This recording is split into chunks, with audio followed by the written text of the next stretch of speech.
La Turquie à présent et ses manifestations monstres à Istanbul.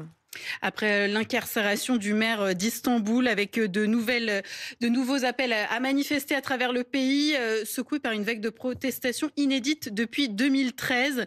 Ekrem İmamoğlu est en prison depuis hier. Il est accusé de corruption, ce qu'il réfute.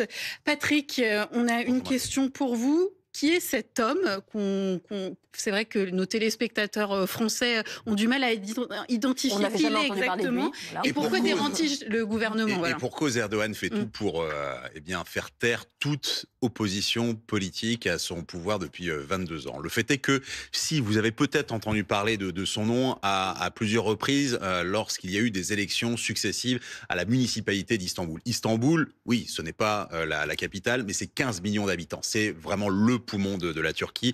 Et lorsque vous êtes le maître d'Istanbul, vous pouvez devenir le maître de la Turquie si vous n'avez pas de bâton dans les roues. Ça a été le cas d'Erdogan. En fait, il y a eu plusieurs scrutins, notamment en 2019, qui ont fait monter Ekrem İmamoğlu à la tête de cette ville.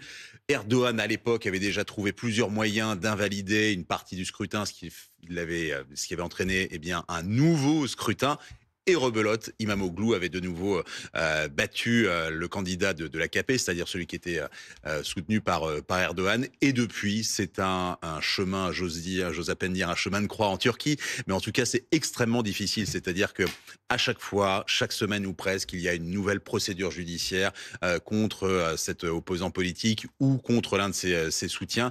Et là, grosso modo, si je caricature à peine, c'est quasiment tout le code pénal qui est passé. Il y a une cinquantaine de chefs d'accusation contre lui et contre ses seconds, ses adjoints. Pour autant, il a été propulsé à la tête de la liste pour la prochaine présidentielle qui n'a le camp en 2028. Ce serait le candidat de l'opposition. Ce serait le candidat de l'opposition avec des sondages qui lui le créditent vraiment de la majorité des scrutins sans aucun problème.